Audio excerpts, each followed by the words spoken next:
모든 사람들은 해마다 연말이면 가슴이 설레이고 가슴이 뛰죠. 그런데 저는 이 연말에 가슴이 뛰는 보통 사람들의 그 가슴 뛴보다도 더 훨씬 더 많은 가슴이 뛰고 설레임을 경험하게 됩니다. 왜냐하면 이 시기에 우리 광교 사랑의 교회가 개척되었기 때문에요. 저는 그 설레임과 가슴 뛴이 보통 분들보다는 더 많다라고 그렇게 생각이 됩니다. 7년 전 교회를 설립할 때를 생각해 보면 그때 참 추웠던 것 같습니다. 사실 그 겨울에 추운 것은 뭐 늘 뭐 한결 같겠습니다마는 사실 저는 그 추위가 한여름부터 시작이 되었던 것을 부인할 수 없습니다. 여러분께서는 혹시 뭐 한여름에 춥다라고 하면 아이 무슨 온유월에 그렇게 춥가 뭐 이렇게 말도 안 된다 뭐 이렇게 말씀하실 분도 계시겠지만 그때의 저의 상황을 바라보게 된다면 영적으로나 또 정서적으로 또 어떤 뭐 그 육체적으로도 정말 추위를 그것도 극심한 추위를 느끼고 있는 그런 상황이었던 것입니다. 2017년대를 제가 되돌아보면 그때에 저는 인천에 있는 어느 교회에 위임 목사, 담임 목사로 섬기고 있었을 때였습니다. 그때 그 당회원들로부터 많은 공격을 받게 되었고요. 그것이 얼마나 심각하고 제게 좀 힘이 되었는지, 정말 어려움이 되었는지, 정말 목회자가 된 것을 후회할 정도로 저는 깊은 그런 어떤 고민에 빠지게 되었습니다. 그때에는요, 제가 기억해도 여름에 엄청나게 더웠습니다. 연일 35도가 넘는 그런 폭염이 계속되고 있었었고요. 그리고 무엇보다도 인천이라는 그 지역이 바닷가에 가깝다 보니까 이제 습도가 높고 그러다 보니까 이 온도가 더 덥게 느껴지는 그런 상황 가운데 있었습니다만은 그러나 저는 정말 춥고 그리고 그 추위를 견딜 수 없을 정도로까지 그렇게 어려움을 겪고 있었습니다. 결국은 너무나 어떤 그 정서적인 추위겠죠, 아무래도. 그 추위를 극복하지 못하고 위임 목사를 사임을 하게 되었습니다. 아무것도 갈 데도 정해지지 않았고요. 어떤 미래가 조금이라도 어떤 계획하고 그 교회를 사임한 것이 아니라 마치 그냥 광야로 끌려가듯이 그렇게 제 인생의 광야로 끌려 나오게 되었습니다. 엄동설한이 따로 없었을 만큼 무더웠던 그런 여름이었다라고 생각이 됩니다. 그 뒤에 정말 놀라운 기적이 일어나게 되었습니다. 그렇게 제가 교회를 사임하고 두 주 뒤에 정말 충격의 어떤 반전이라고 할 정도의 그 기적이 일어나게 되었는데 서울 광염교회 조윤삼 목사님의 그 초대를 받았습니다. 식사 대접도 받고 또 격려도 받고 또 그러면서 목사님께서 저를 어떤 이제 직분을 주셨냐면 아무래도 제가 이제 담임을 했었기 때문에 부교육자라고 이렇게 초빙하기에는 조금 쉽지 않지만 그러나 그럼에도 불구하고 교회 개척 담당이라는 그런 보직을 저에게 주셨어요. 그러면서 조 목사님께서 저에게 당부를 하셨습니다. 목사님, 그러니까 아무 얘기도 하지 않으시고 이렇게만 당부를 하셨어요. 목사님 잘 먹어야 됩니다. 그리고 잘 쉬셔야 됩니다. 잘 주무셔야 됩니다. 잘 놀아야 됩니다. 이렇게 당부를 네 가지를 해주셨습니다. 여러분들에게 만약에 누군가가 여러분들에게 그렇게 말씀하시면 여러분 어떻겠습니까? 기분이 굉장히 행복할 것 같지 않겠습니까? 정말 그 이야기를 듣고 제가 너무나 행복했습니다. 그래서 정말 아무런 걱정과 근심하지 않고 잘 놀고 잘 먹고 잘 쉬고 그리고 잘 자다가 이제 교회를 개척하게 되었습니다. 목사님께서는 저에게 그런 어떤 사명과 특명을 주시고 또 그 과정들을 통해서 제가 완전히 재충전하고 회복할 수 있도록 그 시간을 주셨고요. 그리고 무엇보다도 목사님과 하나님 사이에서 약속된 그 시간이 되면 교회를 개척하라라고 그렇게 말씀해 주셨습니다. 근데 저는 그때의 시간이 그렇게 오래 에, 되지 않을 것이라는 생각을 못했습니다만은 짧을 거라고 이렇게 짧을 것이라고는 생각도 못했습니다. 그러니까 제가 그렇게 서울 광염교회 부르심을 받고 이제 6개월 만에 이제 재충전하고 회복해서 바로 이곳에 교회를 설립할 수 있도록 그렇게 준비를 하게 되었던 것이죠. 그것이 하나님의 뜻이었다라고 확증할 만한 여러 가지 증거들이 있었었는데 무엇보다도 이 장소를 얻기가 정말 쉽지 않았었습니다.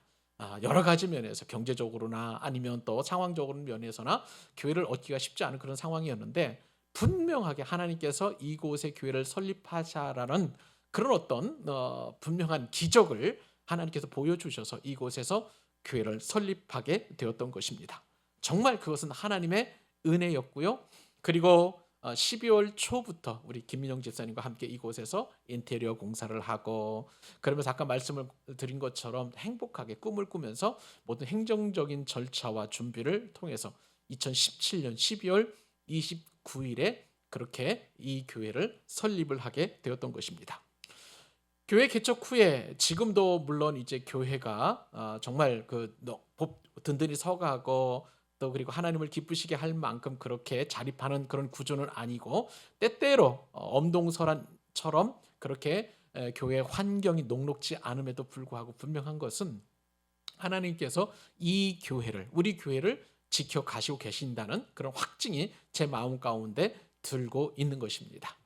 지난 6년 동안 그리고 7년 동안 하나님께서 지켜주신 은혜를 곰곰이 생각을 해보니까 울컥울컥한 그런 사정들이 참 많이 있었고요. 그 상황 속에서도 하나님께서는 우리 교회를 붙들고 계시는구나. 촛대를 옮기지 아니하시고 광교 사랑의 교회를 축복하시는구나라는 그런 마음을 가지는 그런 여러 가지 또 간증들이 제 나름대로 있었습니다. 자, 이렇게 이제 7주년이 되어서 이제 감사 예배를 준비하게 되었는데 7주년 감사 예배 때 목사에게 가장 또 고민스러운 것은 뭐냐면 어떠한 말씀을 준비하고 또 은혜를 나눌까 하는 그런 부분이었습니다. 그도 그럴 것이 제가 이번 주에는 정말 바빴거든요. 성탄절도 화요일 날 있었었고요. 수요일 날 있었군요. 또 그리고 또 이제 제가 다니는 학교에 이제 그 채점을 해가지고 학생들에게 이제 학점을 부여하는 그런 어떤 과정들이 있는데 이것이 보통 이제 뭐 여러 가지 시간을 많이 필요로 하는 게 아니에요. 그러다 보니까 막 그 주일 설교를 준비할 수 있는 시간이 절대 부족한 거예요. 여러 가지 고민하고 기도하다가 어떻게 하면 좋을까라고 그렇게 생각을 하고 있었었는데 금요일 날 새벽 기도하는데 제 마음 가운데 이 말씀으로 또 감사의 설교를 하면 좋겠다라는 그런 성령의 강력한 어떤 감동이라고 할까요? 조명하심이 있었던 것입니다. 그러다 보니까 이 말씀이 정말 우리 성도님들과 함께 은혜 나누면 참 좋겠다. 그리고 우리 교회 상황과 형편과 여러 가지 상황 속에서 정말 하나님께 주시는 말씀이다라고 확증되는 내용들을 더 짧은 시간이지만 깊이 묵상할 수 있게 되었던 것이죠. 저는요 오늘 감사의 말씀을 통해서 하나님 앞에 영광을 올려드릴 뿐만 아니라 하나님께 찬양을 올려드리고 뿐만 아니라 우리 교회가 개척한 이후에 지금까지 한결같은 믿음과 마음으로 또 함께 해주신 우리 성도 여러분들과 그리고 지금도 변함없이 또 다른 교회 다니시거나 내지는 또 우리 교회를 위해서 기도해 주시는 분들이 계시는데요. 그분들의 기도를 통해서 이렇게 광교 사랑의 교회가 유지되고 지속되어 왔음을 감사하면서 무엇보다도 또 앞으로도 하나님께서 더 7년 이후에 더 큰 은혜 주실 것을 기대하면서 무엇보다도 오늘 제목이 뭐냐면 7주년에 다시 소망한다는 거예요. 7년 전에 제가 생각을 해보니까 아무런 소망이 없었거든요. 저에게는. 그리고 정말 그때의 그 절망스러운 그런 상황 속에서 광교 사랑의 교회가 태동되었던 것을 생각을 해보면 7주년에 맞아서 그때보다는 훨씬 더 나은 환경과 또 여건 속에서 또 감사 예배를 드리고 있는데 하나님께 주신 은혜가 앞으로 8년, 9년, 10년 이후에 더 큰 은혜로 또 확장되어 갈 것을 믿으며 감사하고 또 기대하는 그러한 7주년이 됐으면 좋겠다는 마음으로 이 말씀을 여러분과 함께 나눕니다. 그래서 우리 정말 그 하나님께 주신 마음이 바로 7주년에 다시 소망하는 건데요. 저에게 소망을 주시고 여러분들에게 소망을 주신 것처럼 7주년에 다시 소망하는 그런 귀한 은혜가 있기를 간절히 소망합니다. 자, 그러면 여러분 우리가 소망한다는 것, 그것도 다시 소망한다는 언제 우리가 소망을 해야 될까요? 그때가 있습니다. 우리가 소망할 때는 언제냐면 위기와 절망의 때에 우리가 소망을 할 수 있다는 것입니다. 기쁘고 감사할 때가 아니라 바로 이 위기와 절망의 때에 다시 소망할 수 있음을 하나님께서 오늘 말씀을 통해서 우리에게 주시는 은혜라는 것입니다. 여러분 오늘 본문 보면은 여러 이름도 나오고 그 다음에 구약의 내용이니까 이 내용을 자세히 읽어보지 않으면 이 내용이 어떤 내용인지 잘 모르는 그런 상황입니다. 그런데요, 오늘 본문을 제가 설명을 드리면 여러분들 이해하시겠습니다만은 다윗 왕가에 있어서 가장 절망적일 때가 오늘 본문이라는 것을 여러분들은 동의하시게 될 것입니다. 왜 그러냐면 솔로몬이 죽고 난 이후에 주전 930년경에 이제 다윗이 통치했던 이 통일왕국 이 이스라엘이 남유다와 북이스라엘로 분단되는 참 기가 막힌 일이 벌어지게 되었습니다. 북이스라엘에 이제 이스라엘의 10지파 가운데 북이스라엘 초대 왕이 세워지게 되었는데 그 사람이 바로 여로보암이라는 사람입니다. 이 여로보암은 어떤 사람이냐? 여로보암은 이 남유다와 북이스라엘이 나눠진 것에 대하여 정치적인 왕이기 때문에 백성들의 마음이 예루살렘 성전, 유다에 있는 그 예루살렘 성전에 가서 예배를 하게 된다면 백성들의 마음이 자기에게로 쏠리지 않을 것을 그렇게 생각을 해서 정치적인 결단을 내리게 됩니다. 어떤 결단이냐? 베델에도 그리고 단에도 이제 이게 제단을 만들어 놓고 금송아지를 세워 놓고 거기서 예배를 하게 한 거예요.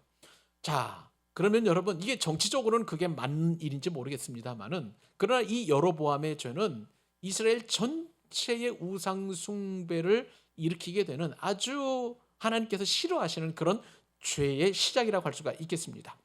이 일로 인해서 이제 북이스라엘은 왕권 찬탈이 계속 이루어지게 되는데요.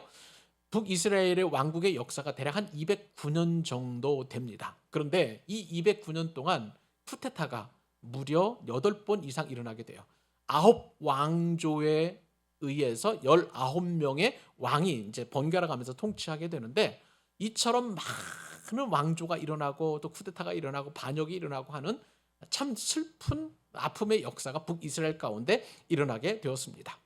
자, 이런 상황 속에서 이제 북이스라엘에 대한 하나님의 심판이 이제 막 이제 임박하는 그런 시점입니다. 그런데 이 상황에 남유다에 굉장히 큰 위기가 닥치게 되었습니다. 분명 문제는 북이스라엘에서 시작이 되었는데 남유다에도 엄청난 위기가 일어나게 되었는데 그 위기는 뭐냐면 하나님과 언약을 맺은 다윗 왕조가 멸절되는 기가 막힌 일이 오늘 본문에서 이루어지게 되었습니다. 여러분 우리 같이 읽었습니다만은 같이 다시 한번 1절, 2절, 3절 다시 읽어보기를 원합니다. 자, 읽겠습니다. 아하시아의 어머니 아달랴가 그의 아들이 죽은 것을 보고 일어나 왕의 자손을 모두 멸절하였으나 요람 왕의 딸 아하시아의 누이 여호세바가 아하시아의 아들 요아스를 왕자들이 죽임을 당하는 중에서 빼내어 그와 그의 유모를 침실에 숨겨 아달랴를 피하여 죽임을 당하지 아니하게 한지라. 요아스가 그와 함께 여호와의 성전에 6년을 숨어 있는 동안에 아달랴가 나라를 다스렸더라. 아멘. 자, 여기에 이제 여러 사람들이 등장하게 되는데요. 그 등장하게 된 배경을 여러분들에게 좀 먼저 설명을 드리도록 하겠습니다.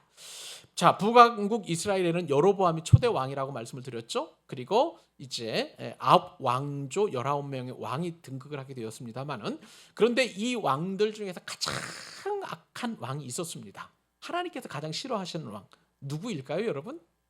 아합이라는 오므리의 아들, 오므리 왕조의 아합이라는 아들이 이제 이스라엘에서 가장 악한 그런 왕이었습니다. 얼마나 악했냐면 여러분 우선 이 아합 왕은 어떤 아내를 얻었냐면 두로와 시돈 할 때 그 시돈이라는 나라가 있어요, 여러분. 이 팔레스타인 이스라엘 땅 위쪽에 보면 이제 항구 도시 시돈이라는 항구가 있는데 그 시돈이라는 나라의 그 공주를 이제 아내로 맞이하게 되었는데 이 이세벨은 어떤 여인이었느냐? 바알 우상을 섬기는 그 종교의 여자 사제였습니다. 그러니까 시집 오면 그냥 몸만 오면 괜찮은데 바알을 가지고 온 거예요. 그러니까 북이스라엘의 바알 숭배를 전체적으로 나라 전역에 퍼뜨리는 일에 혁혁한 공을 세운 사람이 바로 이 이세벨이라는 왕비였습니다. 그리고 이 이세벨은 어떤 사람이었느냐? 하나님의 선지자, 그때 활동했던 선지자가 그 능력 있는 엘리야 선지자였는데요.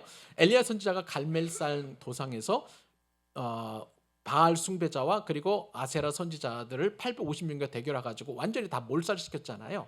그러나 그럼에도 불구하고 이세벨은 거기에 주눅들지도 않고 엘리야를 죽이겠다라고 공갈 협박을 친 사람이에요. 그러므로 말미암아서 엘리야가 깊이 좌절하고 그리고 이제 도망치는 그런 어떤 상황 가운데 있었습니다. 그만큼 하나님의 사람 엘리야 선지자를 핍박했던 사람이고요.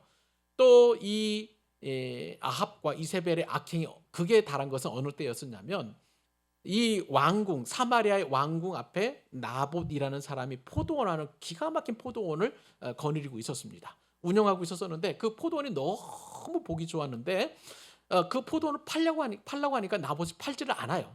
그러다 보니까 이것을 이세벨이 역무를 하고 또 사주를 해가지고 많은 사람들로 하여금 이제 왕을 모욕하고 그리고 또 나라를 모욕했다는 그런 누명을 씌워가지고 이 나봇을 죽이게 되었습니다. 그리고 그 포도를 강탈한 사건이 일어나게 되었어요.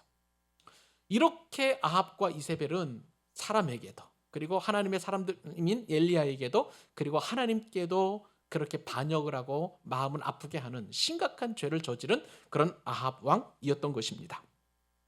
이러한 결과로 말미암아서 아합이 통치할 때 3년 6개월 동안 기근이 들어가지고 비가 내리지 않아서 모든 이스라엘 백성들에게 고통을 주는 그런 아픔을 겪게 되었고요. 또 그러다 보니까 하나님께서는 엘리야 선지자를 통해서 이 아합이 어떻게 될 것인가를 이렇게 선포했습니다. 열왕기상 21장에 보니까 그 아합과 이세벨에 대한 그 저주를 이렇게 선언하십니다. 여호와의 말씀이 내가 재앙을 내게 내려 너를 쓸어버리되 내게 속한 남자는 이스라엘 가운데의 매인자나 노인자를 다 멸할 것이요. 여기서 너는 여기 아합이 되겠죠? 또 그 다음에 또 내 집이 느밧의 아들 여로보암의 집처럼 되게 하고 아히야의 아들 바하사의 집처럼 되게 하리니 이는 네가 나를 노하게 하고 그리고 이스라엘이 범죄하게 한 까닭이니라 하셨고 북이스라엘이 완벽하게 그렇게 범죄하고 죄를 일으키게 한 것은 너니까 너와 내 집을 내가 심판하리라 라고 그렇게 하나님께서 엘리야를 통해서 저주하셨고요. 그 심판을 내리기 위해서 택한 사람이 바로 예후라는 사람이었습니다. 하나님은 엘리사를 통해서 님시의 손자 이 예후에게 기름을 부어서 이제 북이스라엘의 왕으로 세우게 되었고요. 아합 가문을 철저하게 이제 파멸시켜 나갑니다. 근데 그 과정에서 이 예후가 얼마나 잔인한지 예후도 아합 가문을 이렇게 파멸시켜 나갑니다. 예후는 이제 아람과의 전쟁 중에 그 아합의 아들이 바로 요람인데요. 요람이 전쟁 중에 부상을 당한 그런 일이 있었습니다. 그런데 예후가 기름 부음을 받고 이제 이스라엘에서 요람을 배반하고 이스라엘로 이제 진격을 해서 예후가 그리고 요람 왕을 죽이러 가는 거예요. 그래서 활을 쏘았는데 그 성경에 보니까 그 이 활이 요람의 염통을 꿰뚫었다. 염통이면은 아마 허파 아니겠습니까? 거기를 꿰뚫어 가지고 이 요람 왕을 죽이게 되었고요. 또 이 요람 왕과 함께 전쟁을 함께 그 동맹을 맺어 전쟁했던 사람이 남유다의 아하시아 왕이었습니다. 근데 아하시아 왕과 함께 있는데 또 그 반역했다는 그 이야기를 듣고 이 아하시아가 도망가는 중에 또 활을 쏘아가지고 남유다의 아하시아 왕까지도 죽이는 그런 일을 벌이게 되었던 것입니다. 자, 그런 다음에 이제 이세벨도 처참하게 죽이는데 얼마나 처참하게 죽였냐면 내시를 통해서 이세벨을 들어 던지게 이렇게 유도를 했고요. 그리고 나서 이제 이세벨의 그 시체를 말로 짓밟아 가지고요. 나중에 보니까 두개골만 남고 손과 발만 남을 정도로 처참하게 그렇게 이세벨을 죽이게 되었습니다. 그리고 나서 이제 예후는 또 다른 엄청난 일을 저지르게 되는데 아합의 후손들이 후일을 도모하지 못하도록 그렇게 사마리아 장로들과 왕자들을 교육하는 자들에게 명령을 내려가지고 이 아합의 왕자 70명을 목을 베어가지고 다 죽이도록 그렇게 잔인한 그런 일을 하게 되었습니다. 그러면서 동시에 이제 바알을 숭배하는 모든 자들을 한 곳으로 모아가지고 그들을 다 죽이고요. 바알 신당을 다 허물어뜨려서 그 목재를 가지고 화장실을 만드는 그런 어떤 일도 하게 되었습니다.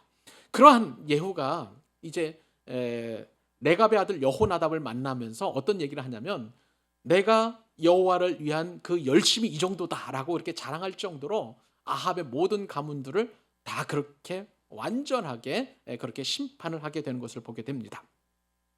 하나님께서는 잔인하지만 그러나 아합의 그런 어떤 그 죄를 심판했던 그 예후를 보시고 그리고 예후의 왕손을 4대손까지 그렇게 약속을 하시게 되었습니다. 자, 그런데 제가 느낀 것은 뭐냐면요. 성경이 여기까지만 기록되면 얼마나 좋았을까요? 그리고 또 예후가 하나님께 받은 사명을 여기까지 완수했다면 얼마나 은혜로웠을까를 싶습니다만은, 그런데 이 예후가 오보를 한 거예요. 자, 우리가 하나님의 일을 감당할 때에 가장 중요한 것은 먼저 그 하나님의 일보다도 중요한 것은 하나님의 뜻입니다. 예후는 분명히 기름 부음을 받고 그렇게 아합과 그 가문을 심판하라는 하나님의 사명을 받았습니다마는, 그러나 예후의 단점이 하나 뭐였었냐면 그 사명을 감당하는 일에 있어서 단 한 번도 기도하지 않았다는 거예요. 하나님의 뜻을 묻지 않았다는 거예요. 그러니까 자기 열심을 가지고 그렇게 아합을 죽였지만, 그러나 또 하지 말아야 될 일을 하게 된 것입니다. 그것은 뭐냐면 유다의 아하시아 왕까지 죽였던 일이에요. 근데 이 오버가 어디까지 가게 되냐면요. 나중에 보면 이제 이스라엘에서 사마리아로, 이제 사마리아는 북이스라엘의 그 수도죠. 그 길로 가는 중에 누구를 만나게 되냐면 아하시아의 친족을 만나게 됩니다. 그런데 놀랍게도 이 예후가 이 아하시아의 친족 42명을 사로잡고요. 양털 깎는 자의 웅덩이 곁에서 이 사람들을 다 죽이게 됩니다. 문제는 여기서부터 시작이 되게 되는 거예요. 오늘 본문에 등장하는 바로 이 아달랴라는 사람이 누구였냐면 아하시아의 아내입니다. 자, 아하시아는 이게 전장터에서 죽게 되었고요. 그리고 아하시아 모든 친족들도 죽게 되었으니 이제 남은 사람은 아달랴와 왕자들이었는데, 남유다의 왕자들이겠죠. 이 아달랴는 기본적으로 이 아합의 딸입니다. 그러니까 이 아달랴가 어떤 일을 하게 됐냐면 자신이 왕이 되려고 이 모든 손자들을 다 죽이는 그런 일을 하게 되었던 거예요. 그러다 보니까 이제 여러분 생각을 해보세요. 다윗을 통해서 이제 하나님께서 그 후손을 통해서 메시아가 오셔야 되는데, 메시아가 오실 모든 혈통들이 다 끊어지게 되는 기가 막힌 상황이 벌어지게 된 것입니다. 여러분, 이것은 영적으로 볼 때 굉장히 위험한 일이었어요. 사탄이 메시아가 오지 못하도록 어떤 일종의 보면 사탄이 총궐귀한 그런 상황이라고 할 수가 있겠습니다. 이렇게 이제 다윗의 가문은 풍전등화와도 같은 위기, 절체절명의 위기 가운데 빠지게 되었는데, 이렇게 다윗의 등불이 꺼질 이 풍전등화의 위기에서 하나님께서는 소수의 사람들을 준비하셔서 이 등불이 꺼지지 않도록 그렇게 보호하시고 인도해 가셨습니다. 이 아달랴의 철권 통치 모든 사람들이 다 굴복할 때에 하나님의 구원의 약속을 지키고 그리고 그 구원을 이루어갈 두 사람이 있었습니다. 한 사람은 여호세바라는 제사장이었고요. 또 한 사람은 대제사장 여호야다였었고, 그리고 여호야다의 그 아내가 바로 여호세바였습니다. 여호세바는 죽은 이 아하시아의 누이였던 것이죠. 이제 다윗의 그 왕조가 끊어질 위기에 처하니까 한 살밖에 되지 않은 요아스, 딱 한 명 남았습니다. 왕자. 그 왕자를 유모와 함께 이 자기의 침실에서 그곳에서 숨기고 그곳에서 6년 동안 그렇게 요아스를 지키게 되는 그런 상황이었던 것이죠. 저는요, 이 말씀을 묵상해 보면서 어떤 생각을 하게 되었냐면, 우리 광교 사랑의 교회가 7년 동안 이어지기까지 계속해서 오기까지 소수의 사람들이 헌신하고 소수의 사람들이 기도하고 소수의 사람들이 또 하나님의 뜻을 이루어 가도록 그렇게 기도했던 그런 까닭이라고 그렇게 생각을 해봅니다. 여러분, 우리 교회는 개척교회예요. 넉넉하지도 않습니다. 저도 대형교회에서 사역을 해보았습니다마는 대형교회 가보면 예배 환경이 기가 막힙니다. 그리고 거기서 잘 훈련받고 양육받을 수 있는 그런 시스템도 잘 구축되어 있고요. 그리고 모든 면에서 개척교회와는 비교할 수 없을 정도로 여러 가지 환경이라든지 또 상황이 너무나 탁월한 것을 보게 됩니다.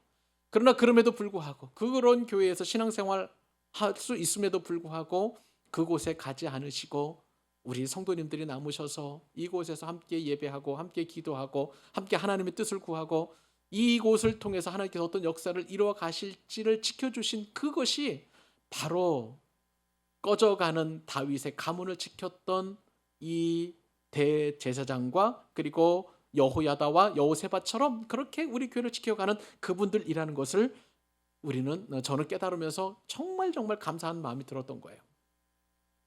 하나님께서 분명하게 약속하신 것이 있습니다. 이제 메시아가 유다 자손을 통해서 오시게 되는데 이제 야곱이 유다에게 유언으로 축복해 내준 그런 축복이 있어요. 그 축복이 어떤 축복이냐면 규가, 이 규라는 것은 왕이 드는 어떤 그 왕을 상징하는 작은 어떤 뭐라고 할까요? 봉이라고 좀 할 수가 있겠는데 이 규가, 왕의 규가 유다를 떠나지 아니하며 통치장의 지팡이가 그 발 사이에서 떠나지 아니하리라는 그 약속이 이루어짐을 이 제사장 여호야다와 그리고 여호세바는 알고 있었고 그것을 지키기 위해서 그렇게 수고하고 애쓰고 헌신했던 것입니다. 여러분, 지금도요 우리 교회가 넉넉지 않습니다. 또 부유하지도 않아요. 여러 가지 면에서 부족한 것이 많이 있습니다만 분명한 것은 여러분 한 분 한 분들이 우리 시대의 여호야다처럼 그리고 여호세바처럼 그리고 무명의 유모처럼 그렇게 전심으로 우리 교회를 위해서 충성하고 헌신하는 그런 덕분이라고 저는 여겨집니다. 사랑하는 여러분, 오늘 본문에서 하나님의 강한 섭리가 소수의 사람들을 통해서 이루어진 것처럼 저는 분명하고 확신하고 있는 것은 우리 광교 사랑의 교회에 하나님을 향한 그 놀라운 뜻이 바로 여러분 한 사람 한 사람을 통해서 그것도 소수를 통해서 이루어지게 될 줄로 믿습니다. 이제는요 여러분들이 하실 만큼 다 하셨으니 하나님께서 응답하실 시간이라고 여겨집니다. 여러분, 새해에는 하나님께서 놀라운 일을 행하여 주실 줄로 믿습니다. 우리 교회 성도로서 함께하고 계신 여러분들이 우리 교회를 위해서 기도하신 여러분들이 이제 그 하나님이 행하실 새 일을 목도하고 함께 즐거워해야 할 시간이라고 믿습니다. 하나님께서 그 일하실 것을 기대하면서 저 여러분이 조금 더 힘내셔서 함께 더 마음을 모으는 그런 은혜가 넘치기를 간절히 소원합니다. 오늘 말씀을 보니까 또 이제 7주년에 다시 우리가 소망한다고 할 때 그 소망은 누가 할 수 있는가? 우리가 가장 절망하고 가장 어려울 때 우리가 소망을 한다면 그 소망을 할 수 있는 사람들이 누구냐는 거예요. 그 소망하는 사람들은 목숨 걸고 수고하는 사람들이 바로 소망할 수 있다는 것입니다.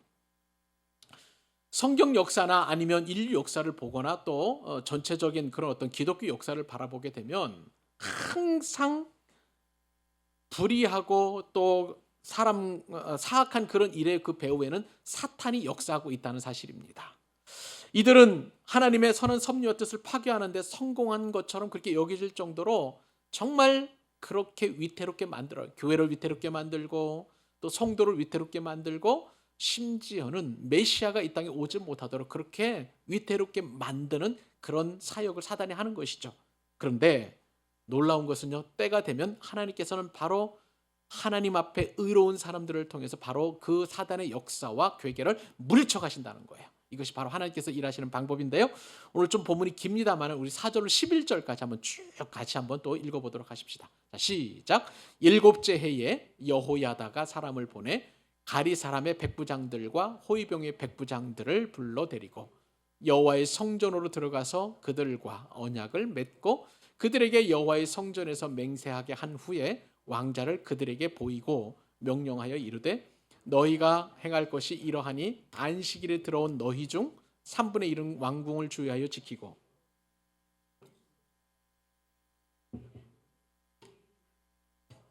이와 같이 왕궁을 주의하여 지키고 안식일에 나가는 너희는 중 2대는 여호와의 성전을 주의하여 지켜 왕을 호위하되 너희는 각각 손에 무기를 잡고 왕을 호위하며 왕이 출입할 때에 시위할지니라 하니 백부장들이 이에 제사장 여호야다의 모든 명령대로 행하여 각기 관할하는 바 안식일에 들어오는 자와 안식일에 나가는 자를 거느리고 제사장 여호야다에게 나아오매 제사장이 여호와의 성전에 있는 다윗 왕의 창과 방패를 백부장들에게 주니 호위병이 각각 손에 무기를 잡고 왕을 호위하되 성전 오른쪽에서부터 왼쪽까지 제단과 성전 곁에 서고 아멘. 성경은요, 이 여호야다가 요아스를 통해서 왕위를 계승할 수 있도록 하신 것을 굉장히 높이 평가를 합니다. 이유가 있죠. 하나님의 예언과 다윗의 혈통에 대한 하나님의 약속을 누가 지켰냐면 이 여호야다, 제사장 여호야다가 지켰기 때문에 그렇습니다. 여호야다가 요아스를 6년 동안 숨겨 기른다는 것은 그냥 할 수 있는 일이 아니었어요. 왜냐하면 아달랴가요, 자신이 이제 여왕이 될 수 없는 그런 상황 가운데 여왕이 되었었기 때문에 그 왕권을 지키기 위해서 얼마나 서슬퍼런 정치를 펼쳤을 것이면 우리가 상상을 해봐도, 조금만 생각해봐도 그것은 익히 알고 있는 그런 바였습니다. 더군다나 아달랴가 누구였어요? 아합의 후손이에요. 그러다 보니까 이 남유다가 여호와의 어떤 그 계승을 이어간다는 것은 아달랴 입장에서 보면은 완전히 이것은 있을 수 없는 일이기 때문에 철저하게 대적들을, 정적들을 축출하고 그리고 또 숙청하는 그런 일이 있었을 것입니다. 이렇게 서슬퍼런 아달랴 치하에서 이 요아스를 6년 동안 지킨다는 것은 제사장 여호야다와 여호사바가 목숨을 걸고 하지 않으면 안 되는 그런 상황이었던 거예요. 이렇게 6년 동안 이제 여호야다와 여호사바는 목숨을 걸고 이 요아스를 지키게 되었습니다. 그리고 마침내 때가 되었습니다. 어느 때냐면 7년째 되는 해라고 성경에 기록되어 있어요. 여러분, 이 7년이라는 것이 성경에는 굉장히 중요한 의미를 갖습니다. 우선은 7년이라는 것은 항상 안식년이 돌아와요. 그동안에 아달랴라는 그런 어떤 그 여인에 의해서 통치를 받는 남유다가 얼마나 힘들었을 것이면 우리가 어렵지 않게 짐작할 수 있었을 것입니다. 그렇기 때문에 이제는 그 압제로부터 해방을 당하는, 그리고 그 압제로부터 이제는 안식을 얻어야 하는 7년째 해가 되었던 것이고요. 오늘 본문에 보니까 그 안식년, 안식일도 또 하나님의 어떤 그 평안과 하나님께서 주시는 그 쉼을 누려야 하는 그런 시간 아니겠습니까? 그동안 아달랴의 폭정을 통해서, 아달랴의 그런 어떤 우상 숭배를 통해서 온 남유다가 힘겨운 그런 삶을 살았던 것을 이제는 안식할 수 있는 그런 시점으로 바로 이 안식년의 해의 안식일에 그 일정을 잡게 되었던 거예요. 대제사장 여호야다가 이제 성전을 지키는 모든 호위병들을 다 불러 모읍니다. 가리 사람들 백부장 모으고요, 또 호위병들의 백부장들을 모아가지고 이제 어떤 이야기를 하냐면, 하나님께서 우리를 통해서 이 다윗 왕의 끊어진 혈통 가운데 한 사람 요아스를 지키게 하셨다라는 것을 이야기하면서 요아스를 그들 앞에 딱 보입니다. 그리고 나서 그들로 하여금 이제 충성을 맹세하게 해요.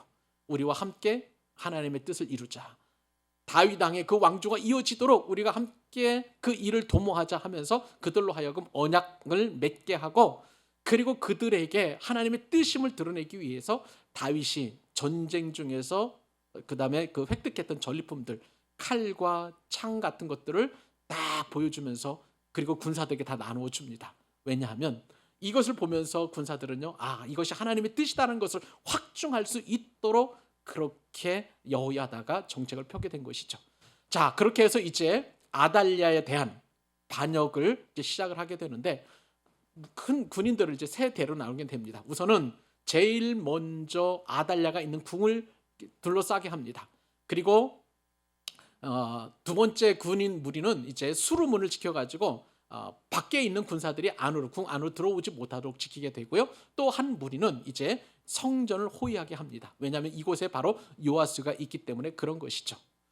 여러분, 6년 동안에는 목숨을 걸고 지킨 사람들이 있었던 거예요. 누구예요? 제사장 여호야다와 여호세바였습니다. 그런데 이제 하나님께서 새 일을 시작할 때에도 목숨을 내걸고 이 일을 도모했던 사람들이 있었던 것이죠.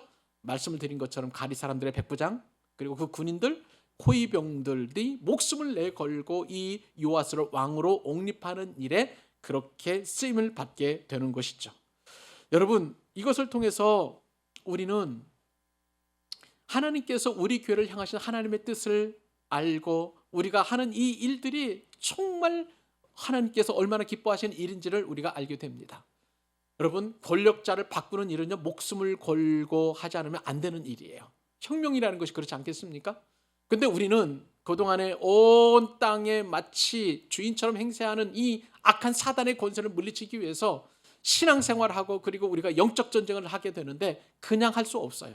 그렇기 때문에 우리의 신앙생활은 절대 취미생활이 아닌 것입니다. 목숨을 내걸고 그리고 우리의 신앙을 지키기 위하여, 우리 교회를 지키기 위해서 그 일의 수고를 감당하는 거예요.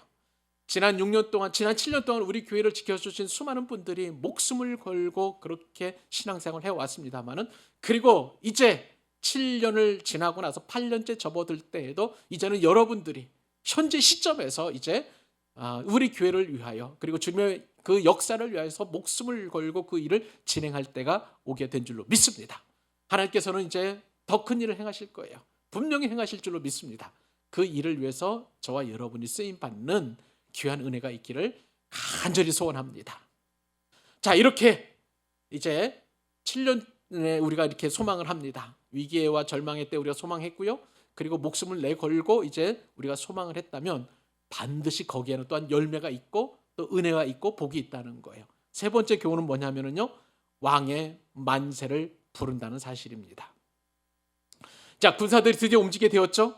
여호야다는 7살 된 요아스를 인도해내서 왕관을 씌웠고요, 율법책을 주었고, 그리고 기름을 부어서 유다의 왕으로 세웠습니다. 그러자 어떤 일이 일어났을까요? 오늘 본문 또 한번 읽어보십시다. 12절 말씀 마지막 한 번 더 읽습니다. 자, 시작. 여호야다가 왕자를 인도하여 내어 왕관을 씌우며 율법책을 주고 기름을 부어 왕으로 삼음에 무리가 박수하며 왕의 만세를 부르니라.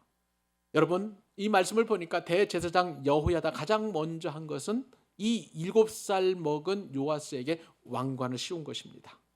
왕관이라는 것은 네제르라는 그런 뜻을 가지고 있어요. 그 히브리 말로 네제르라고 그렇게 읽습니다. 이 네제르는 기본적으로 뜻이 뭐냐면 분리하다, 구별되다라는 그런 뜻을 가지고 있고요.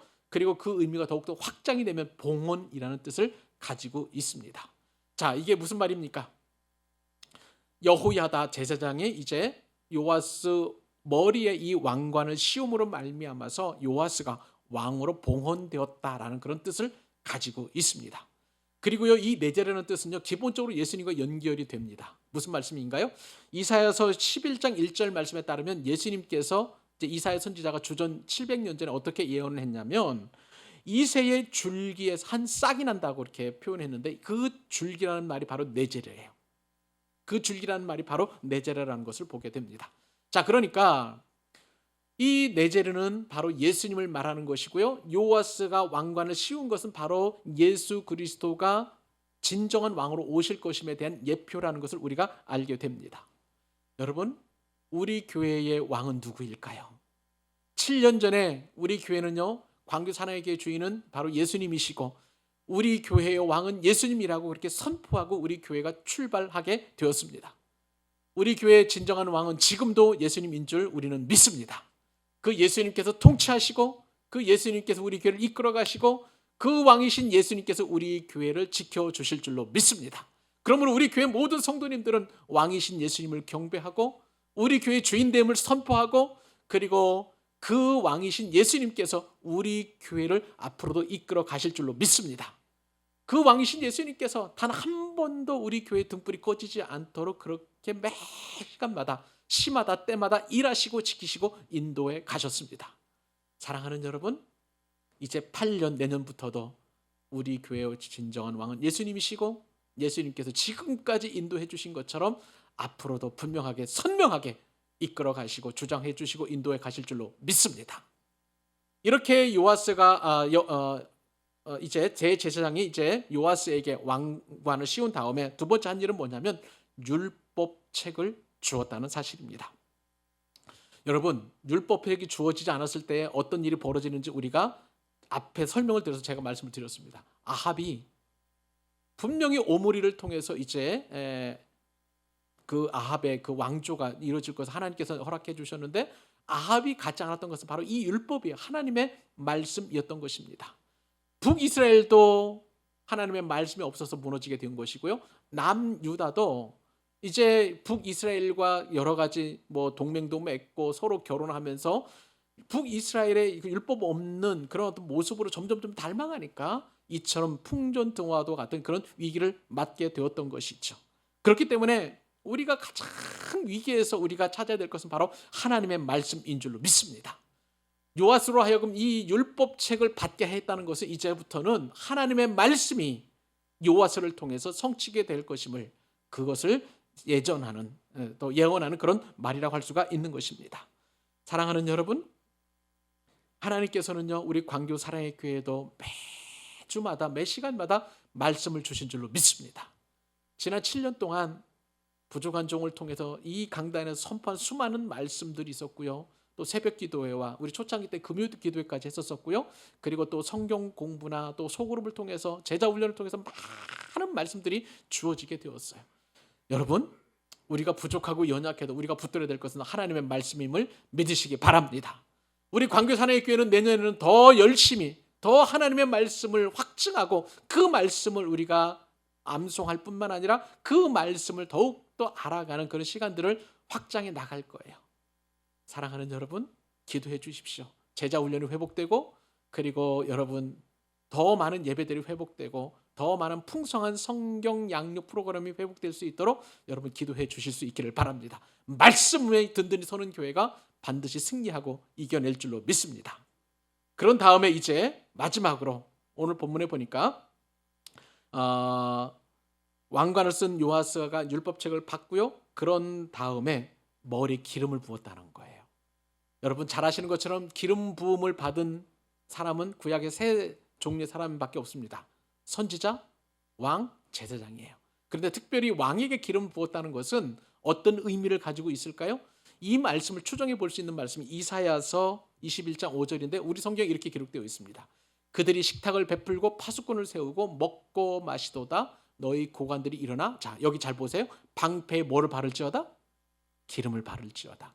자, 우리나라의 성경에 잘 이해가 안 되는데 이것을 조금 다른 내용으로 번역한 공동 번역이라는 성경에 보니까 더 확연하게 이 의미가 나와 있어요. 자, 한번 읽어주시겠어요? 연회상을 차려 자리를 펴고 먹고 마신다마는 너희 장군들아 일어나거라 방패에 기름을 먹여라. 여러분 기름을 바른다는 것은 방패에 기름을 먹인다는 거예요. 이게 무슨 뜻입니까? 당시 방패는요 나무에 가죽을 이렇게 덧대어 가지고 그렇게 만들게 되었어요. 그런데 이 가죽이라는 것이 어떤 거냐면 뜨거운 태양 열기에 의해서 수축이 되잖아요. 그런데 그것을 방지하기 위해서 수축이 되면 방패 역할을 못하니까 그것을 방지하기 위해서 항상 장군들이나 또 군사들이 하는 일이 있냐면 밥 먹고 나면 항상 이 방패에 기름을 바르는 거예요. 기름을 바르게 되면은요 가죽이 더 견고해지고 더 튼튼해져 가지고 화살이나 창을 막을 수 있는 견고한 그런 어떤 방패가 되는 거예요. 왕에게 기름을 붓는다는 것은 바로 뭐냐면 백성들의 방패가 되어서 든든하게 백성들을 지키라는 하나님의 의미가 바로 이 말씀을 통해서 있는 것이죠. 요아스는 이제 왕관을 쓰고 율법책을 받고 그리고 머리에 기름을 부음을 받아서 그렇게 하나님을 위하여 그리고 백성들을 위한 방패가 되고 왕으로서의 통치가 시작되게 된 것을 보게 됩니다. 이런 모든 일이 일어났을 때 가장 기뻐했던 사람들이 있었어요. 이 모든 상황을 지켜보았던 그리고 아달랴의 폭정 가운데 신음하던 무리들이었습니다. 그 모든 무리들이 이 엄청난 왕의 대관식을 보고 다 박수를 치게 되었어요. 기쁨의 박수였겠죠? 환호의 박수였을 것입니다. 그러면서 왕의 만세, 왕의 만세, 요아스 왕 만세를 부르게 되었던 것입니다. 사랑하는 여러분, 여러분들이 목숨을 걸고 가장 절망할 때 소망하게 되면 반드시 여러분들에게 왕의 만세를 부를 수 있는 그런 특권과 그리고 박수하는 놀라운 기쁨의 일이 일어나게 될 줄로 믿습니다. 그렇기 때문에 우리는 7주년에 다시 소망할 수 있는 거예요. 다시 소망해야 되는 줄로 믿습니다. 사랑하는 여러분, 지난 7년 동안 너무 수고 많으셨고 올 한 해도 여러분 정말 힘에 지나도록 고생 많이 하셨습니다. 이제는 하나님께서 이 모든 일을 행하셨으니 8년부터는 우리가 박수치며 그리고 환호하며 만세를 부를 일이 이루어지게 될 줄로 믿습니다. 그 일을 하나님께서 행하실 수 있도록 기대하는 마음을 가지고 소망하면서 새해를 맞는 저와 여러분 되시기를 우리 주님의 이름으로 축복합니다.